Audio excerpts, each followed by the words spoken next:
Now, the title I chose for tonight is something I think we've spoken about before, but there's an aspect of it that I haven't spoken about, I don't think. I don't remember well exactly what I said. It's called Choosing Your Battles. The main point I want to make could be introduced with a very simple question. Imagine that there's a school tournament, some kind of one-on-one contest, like ping pong or something. And in order that there should be no favoritism, the opposition, the games is done by random chance. So sometimes, by random chance, two opponents will be chosen that are reasonably close to one another, and the competition will be interesting. Sometimes they'll be chosen in such a way that one is so much overwhelmingly better than the other that the outcomes of the foregone conclusion. Now, let's suppose you're participating in this competition, and your name comes up with your opponent, and you check and you see the opponent is overwhelmingly better than you are. Is there any reason why you shouldn't just forfeit? You'll lose for sure. Why waste the time? Just forfeit. Let's suppose, to make it interesting, it's one-on-one wrestling. That's what I used to do. Is there any reason whatsoever why you shouldn't simply forfeit and go to the next round? Because the outcome is not in question.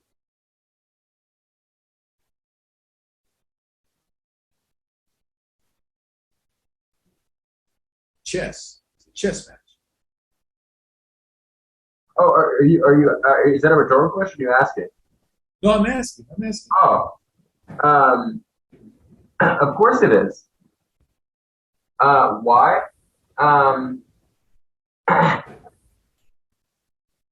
Maybe you can try.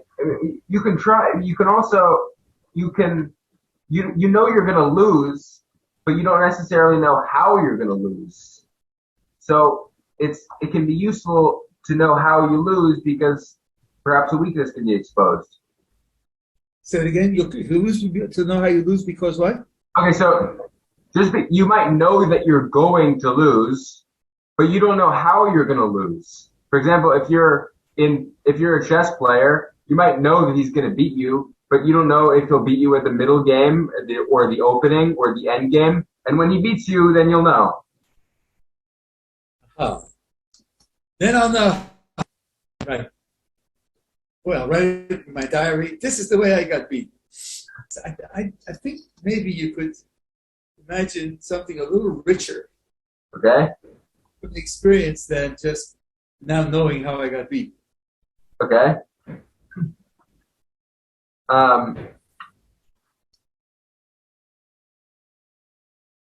Well, I mean, there could be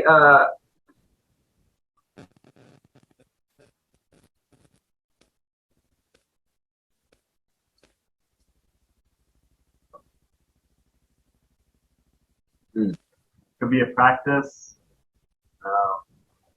exercise. Could be a process that what? It'd be like practice, you know. Could you learn something? Yeah. You have certain moves. You'll lose them, but you probably won't anticipate in every case how you lose them. And you think, wow, I didn't think he would do that. And that's another weakness in my move. I didn't know I had that weakness.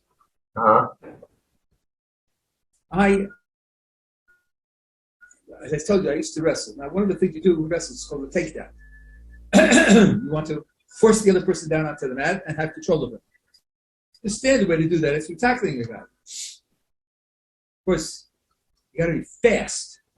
And you also have to be strong.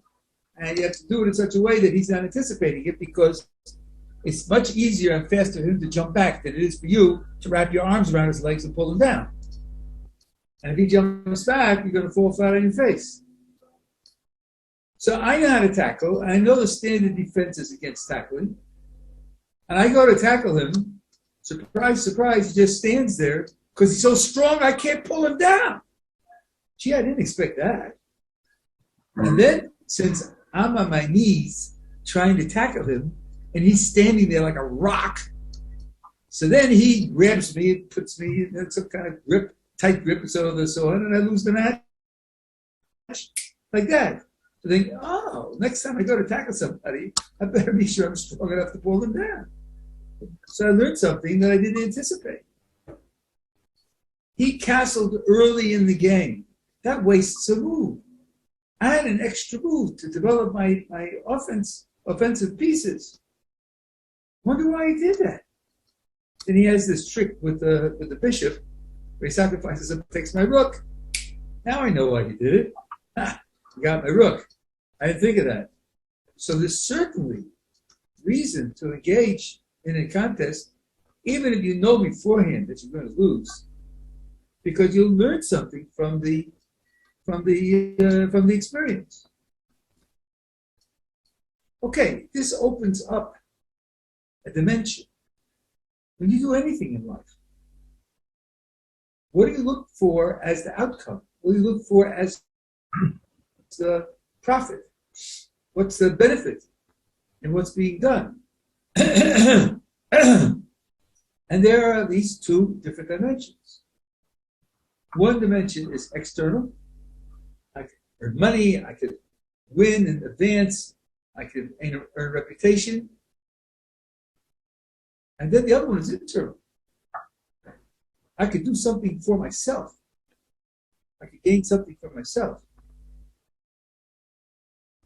Now, in contemporary ethical thinking, the overwhelming emphasis is external.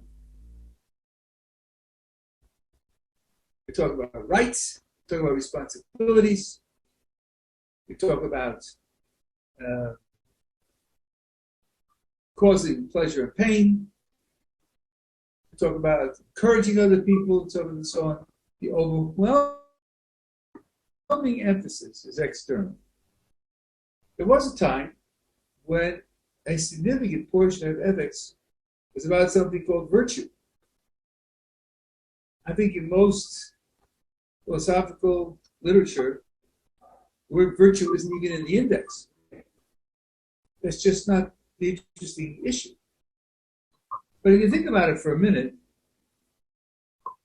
moral living, moral excellence is not just about the effect of your actions on the outside world. Moral excellence is also about your own internal character. For example, I want you to consider my friend Fred. Fred has sticky fingers. He steals. I've talked to him. I've tried to convince him that it's wrong. I've tried to impress him that he could have a better life if he didn't steal. Fred is not listening. I find out that Fred is going to take a business trip to Beijing. So I tell him the following story. Fred, listen, in Beijing, not like here in America. In Beijing, there are cameras everywhere. They are hidden, plainclothes policemen everywhere. And if they catch you stealing, they chop off your hand. So I'm just recommending to you, while you're in Beijing, don't steal. Doesn't pay. For some strange reason, Fred believes me. He goes to Beijing and his hands are in his pockets. Now he gets caught there by business. He's there for 18 minutes and he dies. The last 18 minutes, I meant 18 months, thank you. The last 18 months of his life, he didn't steal anything. Has Fred become morally correct? Not at all. He just became scared. Didn't get frightened. To live a moral life, it's not enough to do the right thing. You have to do the right thing because it's right. Do the right thing just because you're scared doesn't make your life a moral life. Doesn't make your actions moral actions. And to do the right thing because it's right means to have good moral character. So part of morality is developing moral character. So when you perform an action, you really have to ask two questions. What effect will this have on the world around me? Yeah, what effect will it have on me myself? Like a couple of weeks ago, I told you a story about this, about the one who took the money and gave back the money. I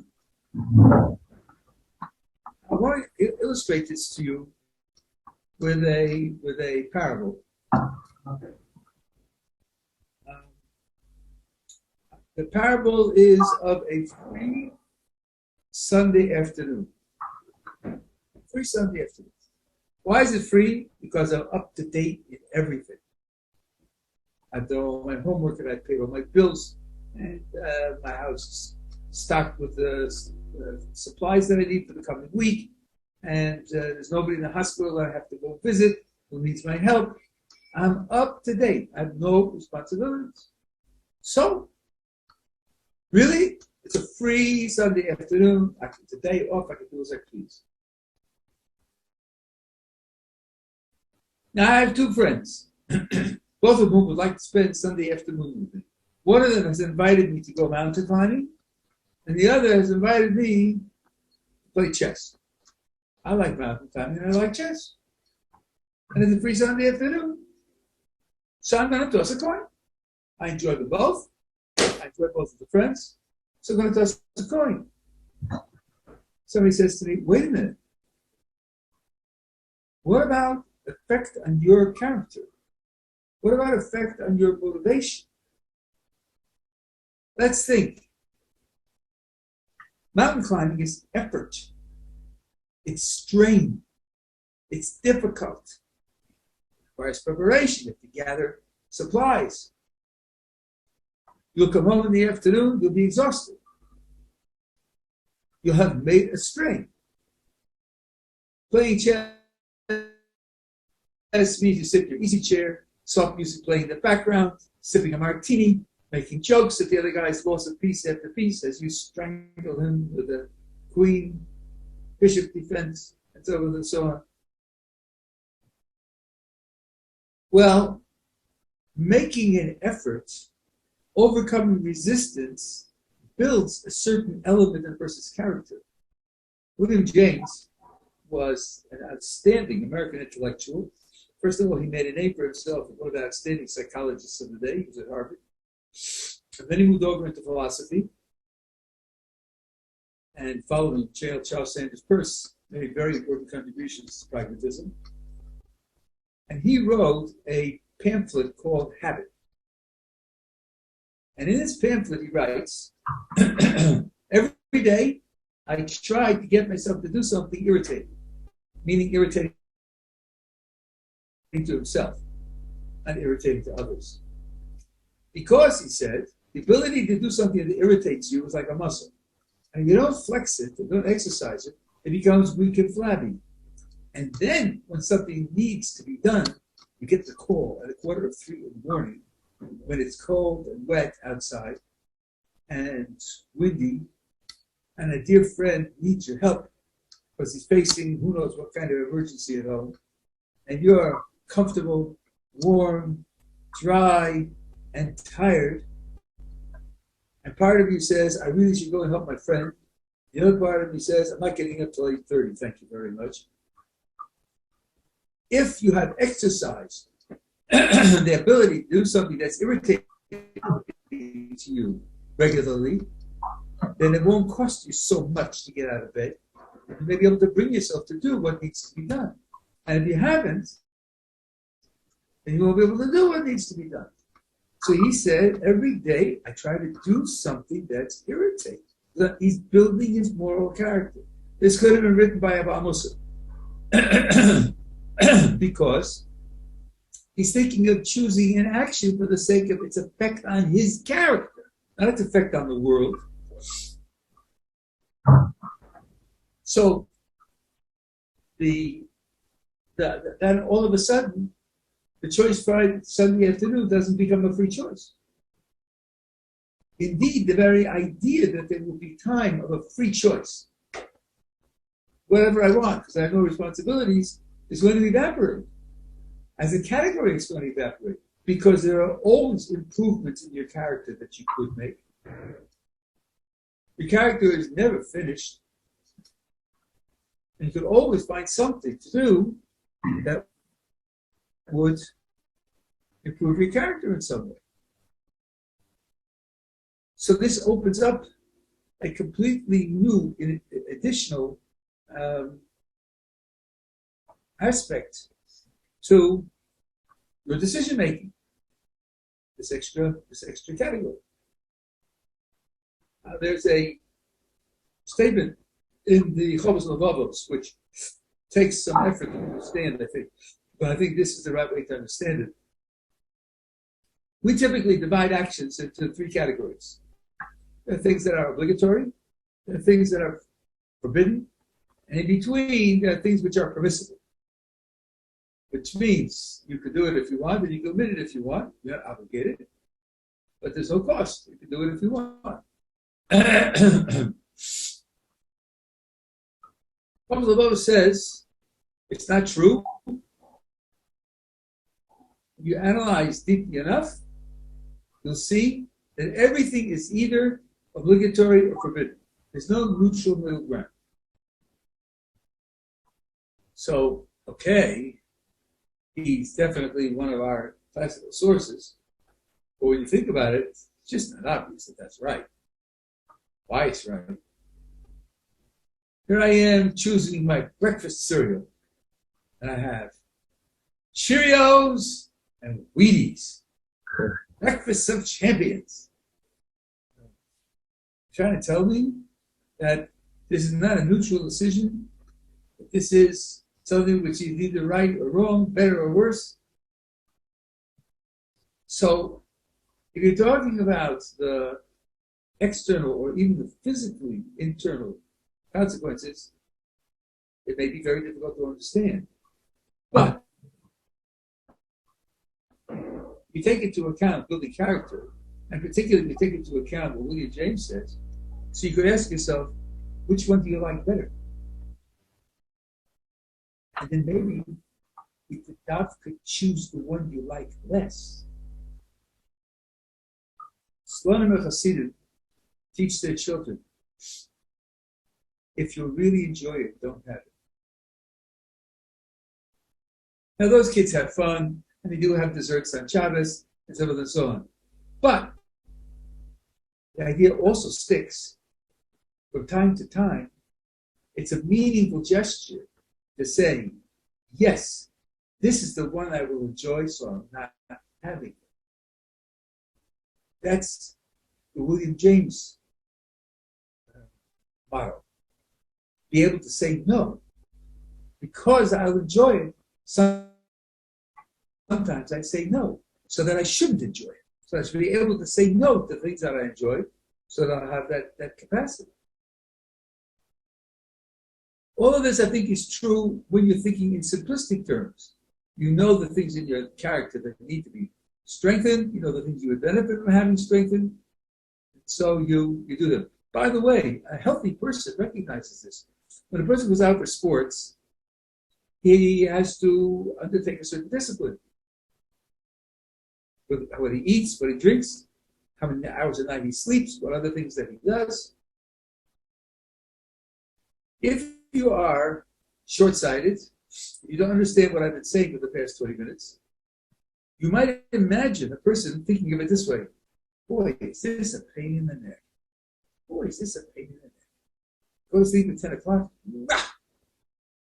You know, that's just not me. Of course, they're going to kick me off the team if I don't. But it's a real pain in the neck. I eat this, I don't eat that. The sacrifices I make in order to do the things I want to do. Very few people feel that. most people feel, I'm playing football. Listen, playing football is big business. That's important stuff. And this is what I do to play football. There's a certain pride in the discipline, pride in what you're getting for the effort that you're making. I used to perform classical music, play an instrument. I was only moderately invested. I used to practice an hour a day. Half an hour is just exercises. Regular scales, minor thirds, major thirds, fifths, arpeggios. Boy, is that boring. Boy, is that boring. Well, the second half an hour, I would play music and interpret it, so on and so on. But the first half hour was really boring. It's just that if you don't have these notes solidly under your fingers, you're going to make mistakes and the piece is going to sound terrible. So you do it, but you feel your fingers becoming stronger. You feel your fingers becoming more fluid. You feel the sensation of control. All of that makes it positive. It isn't just gritting your teeth and paying your dues. So that's when you have, just certain things that you have in mind. But then when you pay attention to building your character, you then think to yourself, well, there are certain traits which are pretty far from me, pretty far gone from me. This is going to take a coordinated program over years for me to be able to develop this. And you set out a program of development, graduate, incremental performance, and then you think, 4 years from now, I'm going to celebrate. Because 4 years from now, I'm going to be, in a certain respect, a different person. And then you have intermediary celebrations, along the way. And you can feel yourself changing. You feel the fact that you are building yourself. You're, to a certain extent, making yourself into a different person. When you do that, the free Sunday afternoon is gone. It's gone.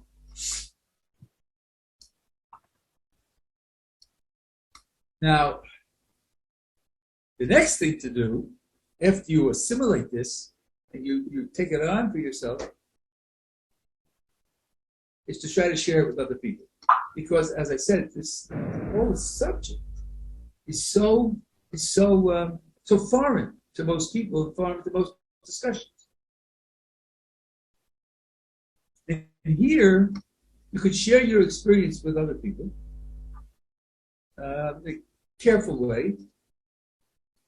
Somebody, especially someone you're close to, could say, 3 months ago I got involved in something which was very new to me, and I was quite unaware of it. Somebody mentioned it to me, and I'm working with it, I'm experimenting with it, and it's still new to me. But I just want to let you know what it is. Maybe it'll be interesting to you also. And you could talk about initial failures, say, but you have to work at it, work at a way that it be accomplished. And that way you can get interaction. When you get interaction, then you can ask somebody from time to time, did you take it on? How are you doing this? Are you making progress? You can compare notes. That's tremendously reinforcing. If you know that other people are doing it as well, it's something which can gain that traction. So the self-building. Now, some people are worried about this. Some people feel that I'm concentrating on myself, that building myself, isn't that selfish? Isn't that I'm treating myself as the most important thing. That's why I'm working on myself to be able to build myself into something better. Okay, it's a mitzvah. Okay, God wants me to do it. But still, it's so self-centered, it feels somehow second class in spiritual terms. This is a mistake. It's a mistake. You can have all sorts of terrible ramifications. Here's something that several people over the years have shared with me. which depresses me when I hear it, and I work very, very hard to try to overcome it. You'll have a person who is responsible for somebody else, let's say an elderly parent, or a child who has special needs. And the person who needs help needs a lot of attention. Takes time, hours. And sometimes the caregiver has other responsibilities also. And it's a question of making decisions, how to prioritize. And sometimes the person gets to a point of exhaustion. Then he feels, I would say, almost in a frenzy, because on the one hand, it's my responsibility. And on the second hand, I can do it better than anyone else because I love this person. That's just a responsibility that was thrust upon me. King said, take care of George. This person is my relative. I love this person. And because I love this person, no one can take care of this person as well as I can. That very well could be true. And on the other hand, I am responsible to a certain extent for other people, and I'm exhausted. But if I take off time to recover, then I feel like I'm guilty. I'm cheating the person for whom I am the best possible help. And this can become a very demoralizing experience, and the person becomes very depressed and self-critical, feeling guilty. And he isn't doing what he knows he can do best for the person who needs him. Now, this is a trap. And the reason it's a trap is because usually what happens is this. Because he's tired, because he feels he's cheating other people who depend upon him, he starts cutting corners. Cutting corners in the help that he gives to this one for whom he's the best possible caregiver. And when he starts cutting corners, then the quality of the care that he gives goes down. And he knows it. He's aware of it.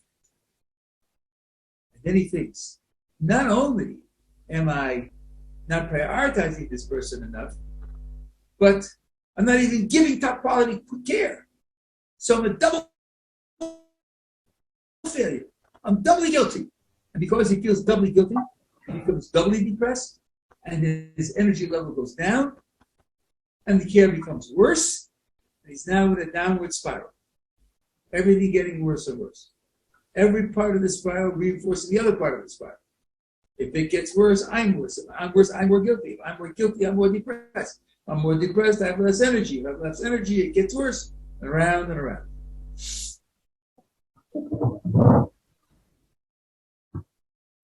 The correct answer is that when I'm the caregiver, I see this happening, taking off time, giving over the responsibility for care to someone else who doesn't love the person. Yes, doesn't love the person. And is being paid to do it as a job.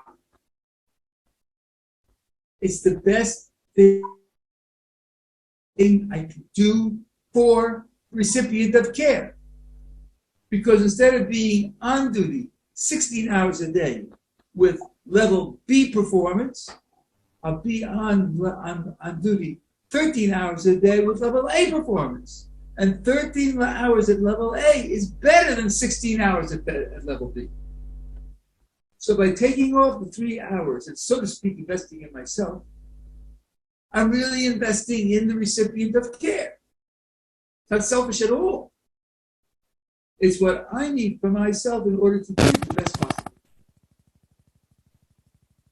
So the fact that I am the one who's subject of the 3 hours doesn't mean that it's selfish. I could be investing in myself so as to be able to give best quality care for the other 13 hours.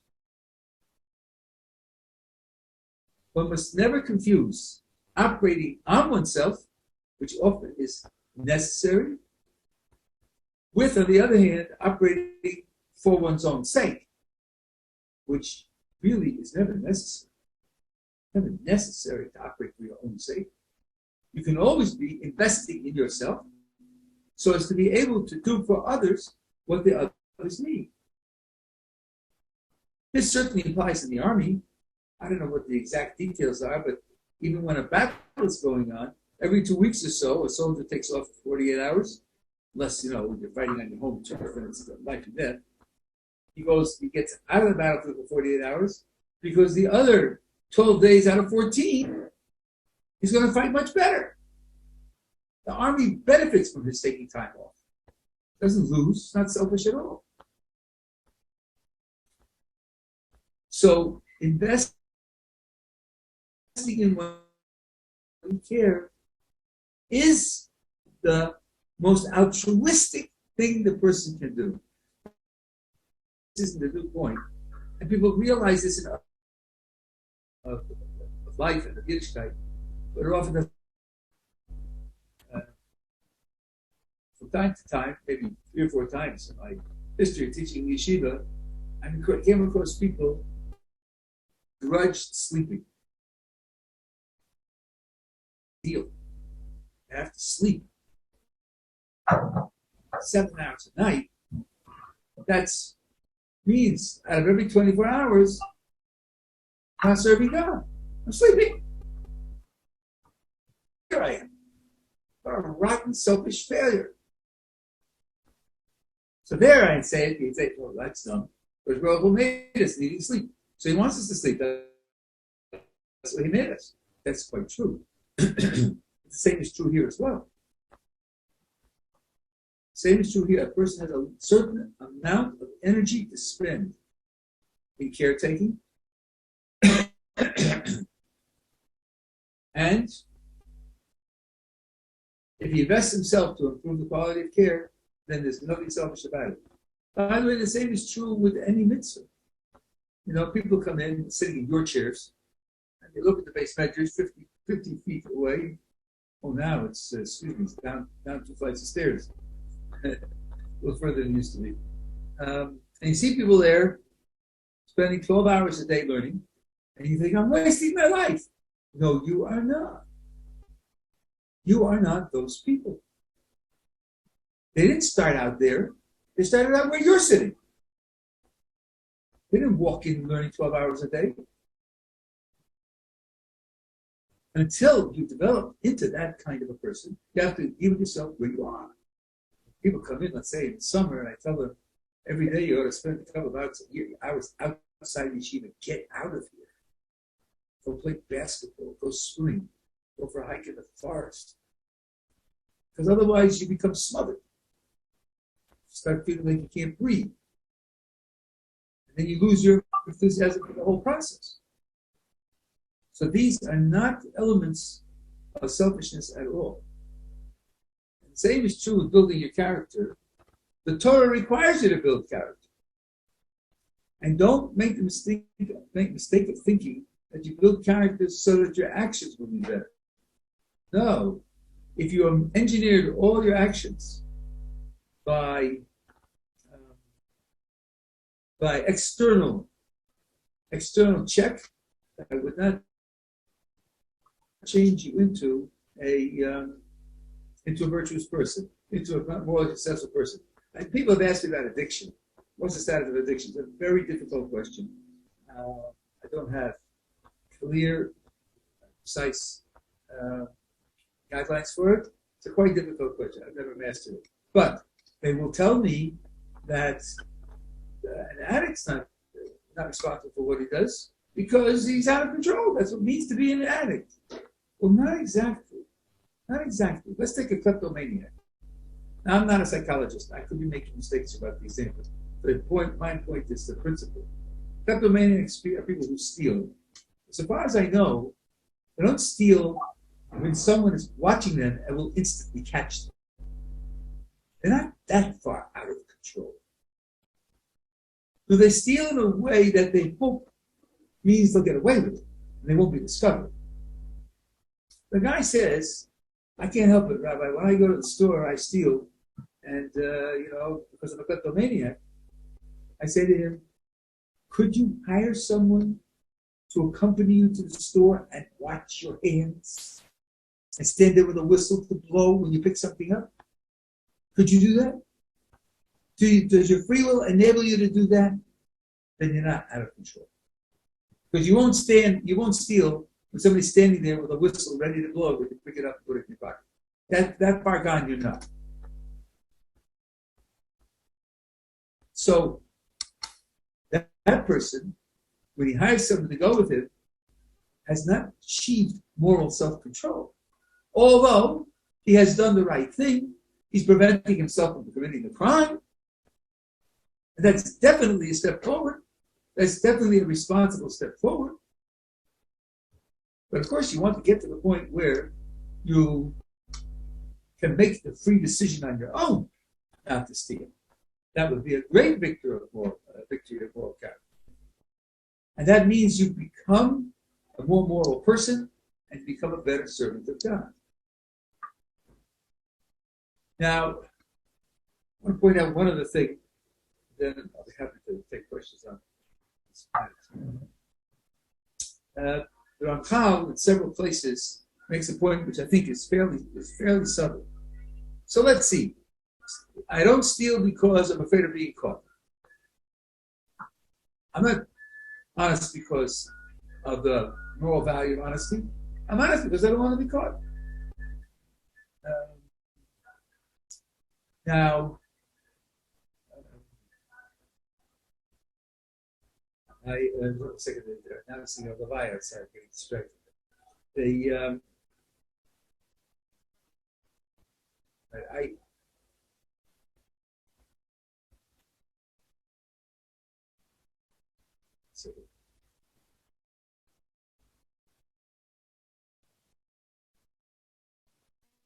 Right. So now I say to myself, I realize that if I'm just not stealing because I'm afraid of being caught, that's not what morality requires. Morality requires being honest because it's the morally correct thing to do. Okay, fine. So now I realize that. I'm working on doing the morally correct thing because it's morally correct. I'm working on building my moral character. Why am I doing that? Why am I working to build my moral character? One answer for many people is because that's right. That makes me into a better person. That's true. Rahab points out that becoming a better person, becoming more ideal, acquiring more, it's called in Hebrew shleimus, more perfection, that too should be something you're doing because God wants you to do it. You shouldn't be doing it the way an atheist does it. An atheist also can have values. An atheist can realize that certain things are noble, certain things are ideal in terms of human character. A person can recognize good character for what it is without any particular commitment to God. Nothing in your moral and spiritual life should be externalized to your relationship with God. There should be nothing about you that's disconnected from God. So ultimately, what you want to do is become a better person because God wants you to be a better person. Now, I'm being very careful with my vocabulary. I didn't say only. I didn't say only. But it shouldn't be externalized. It shouldn't be as if, well, let's see. God said keep kosher. Check it off. Yes, I keep kosher. God said eat crackers in the spring, so I eat matzah in the spring. Check it off. I do what he says. God says keep Shabbos. Yeah, check it off. I keep Shabbos. Don't steal from the store. Well, that's just wrong. That's wrong. I don't do that. That's wrong. That's not appropriate because refraining from stealing from the store, which is wrong, should also be something that I do because God wants me to be virtuous, because God wants me to be morally good. I didn't say only because God wants it, but that should be as part of my motivation for doing it. Shouldn't be just my sense of nobility. And God's sort of putting a post facto hechsher on it. Yeah, you don't steal. God, I think that's good because I don't like stealing either. I said to myself, oh, that's nice. Look at that. Ah, I don't steal and God likes that. Isn't that nice for me? No. At least part of the motivation should be God doesn't want me to steal. God who's my creator, God who wants the best for the whole of the world and for me as part of it, he doesn't want me to steal, doesn't want me to be a thief, doesn't want me to have the character of a thief. That's a good reason not to have the character of a thief. To have the character of a thief. It means I'm desiring and acting to achieve shleimus, perfection, because God wants me to be perfect in this way. Now, I'll pick up one detail, then I'm going to quit for this for a while. When I said it now, I said it very carefully to leave open the following possibility. Yeah, sure, I don't steal. I don't steal because it's wrong. I don't steal because I want to be a good person. And God wants me to be a good person. So part of my loyalty to God, my commitment to God is to make myself into a good person. But what about the other part? What about the part that I recognize in and of itself? I do recognize that being morally good is itself something noble, something beautiful, something valuable in and of itself. Even there, it's possible to put God in the picture. And here's how you do it. Okay, I know that being morally good is noble. It's ideal. How do I know that? How do I know that? Well, I have a properly functioning mind. And my mind, in thinking about the world and observing the alternatives, observing consequences, my mind evaluates that being a morally good person is the best way a person can be. That mind is God's gift to me. He created me with that mind. He created me with the ability to appreciate that. So even the fact that I appreciate it, so to speak, for myself, I appreciate it even without God telling me to do it. That appreciation is something that God invested in. Because he gave me the mind that could appreciate it.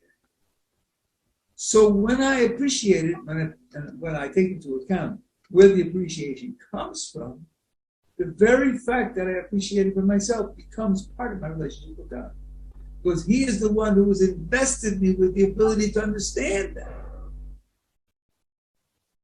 Then I'm full of gratitude to God for having enabled me to appreciate it. Think about primitive societies or people whose behavior is so unrestrained and wild that they don't live with these realities, and you look at them as only semi-human. You look at them as terrible unfortunates. They haven't fully made the transition from animal to human. So even my own appreciation before being commanded is something that I owe to God. It's part of my relationship with God. The bottom line of Torah teaching is nothing about you steps outside of your relationship with God. Nothing. It's included in various different ways, but nothing is outside.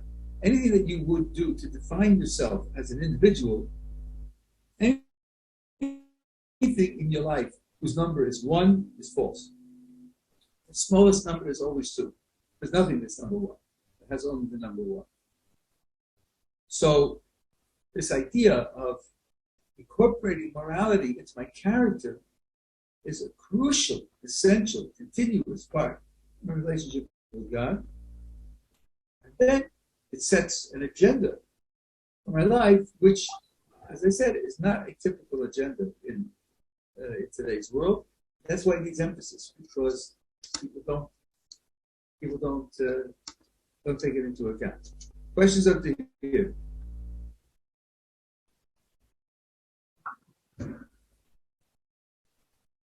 The Mussar movement worked on this a lot. Muslim movement was based on a kind of depth analysis of your motivation. Where does your motivation come from? And working to have the right motivation for the things that you do. In this respect, I want to just introduce you briefly to an idea of Dessler. Dessler knew the whole of the Jewish tradition. He didn't advertise his knowledge. He often spoke in places where he would bring ideas without citing their sources, because where he was speaking, it would not have related to the sources of his ideas. But he knew the Hasidic literature, he knew the Muslim literature, not to mention all the classical literature. And he has a definition of Mussar school, which I don't know Mussar well, I didn't study it in detail, but I never saw it anyplace else, never heard anybody else talk about it. He calls it Mabat HaEmet, the truth perspective. His principle was that working on purifying your motivation is a way of being able to perceive the truth. It's not only, and maybe not even primarily, a way of becoming good and virtuous. It's a way of perceiving the truth. Now, he has two principles here, one of which is too deep and something for me to go into tonight. But the other one is a broad general principle, which is every moral failing leads to intellectual distortion and prejudice. Every moral failing leads to intellectual distortion and prejudice. And he takes this really from a Maharal. Every moral failing, if you think of circumstances under which you are required to make judgments and to make evaluations, you'll see that that moral failing will cost you some objectivity and lead you to make objectively wrong judgments and evaluations. So let's take laziness. What's laziness got to do with making objectively correct evaluations? Well, let's suppose there's a subject which you need to decide about. And let's suppose the material on the subject is fairly extensive. Let's suppose that in order to have just a survey, it'll take you 2 months of reading. After that, you'll have to categorize it, compare and contrast it, another month of analysis. Let's suppose you haven't got enough energy to spend 3 months in an investigation. You get bored. It's too much of the same thing. And what about scuba diving after all? And what about the latest Netflix and all the rest of it? So you say, 3 months, come on, give me a break. I can devote 3 weeks to it, and then I make my mind up and I'm going on with my life. And you're not going to get it because you won't survey all the relevant information. You won't take the time to compare and contrast different views. You won't seek out other people's opinions. And your investigation will be superficial and thereby will not be as objective as possible. So laziness will compromise your ability to make an objective evaluation. Let's take pride. I'm the best. I'm the smartest. I'm the cleverest. I'm the one who gets it right. Well, can you take criticism? Do you look for criticism? Do you publicize your views and invite people to comment? Not if you're protecting your pride, you don't. I know from scholarship, there were journals where it was famous. The editor, who was a leader in the field, could not brook any criticism. He wouldn't publish any papers critical of his theories. This was even in medicine. But by not publishing the paper, it remained undiscovered that he had made a mistake. People suffered from that. You're not putting me down. No, I have to have the awards. I have to have the reputation. So pride leads to prejudice, a lack of objectivity in investigation, and cripples a person in getting the truth. Every moral failing implies in some type of investigation a failure to be as objective as you possibly can. Well, that's a gigantic conclusion. That means building moral character is not just being a goody-goody. It means getting your seichel on straight. As Bethesda says, if you are doing investigation and you have instruments, let's say you're doing experiments in a laboratory, you better check your equipment. If your equipment is not functioning well, the result of your experiments aren't trustworthy. Your seichel is your equipment for investigating and making decisions. If you have moral failings, that means you're going to have intellectual failings. It means the instruments you are using to make up your mind aren't trustworthy instruments. This is what he calls, from the point of view of Musa, mabat ha'emet, the truth perspective. Fixing your character, improving your character, is putting yourself in a position where your decisions are more trustworthy. Now, as you know, I was a professional philosopher in certain sense I still am for a long time. One of the fields that we study and teach is epistemology, study of knowledge. Never, ever did I hear this idea suggested that moral failings compromise your ability to be objective. Never did I hear that ever suggested. You can make up your own sociological and psychological reasons why that was never suggested. I'll leave it to you. I don't think it takes too much imagination.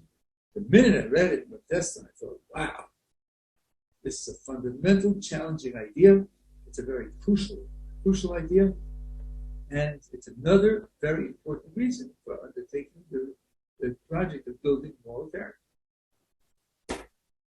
So, as we said, choose your battles. Choose your battles in part by what they do for your own building of your own moral character. Okay, see you tomorrow in Yitzhak Hashem. Thank you. Thank you very much. Night.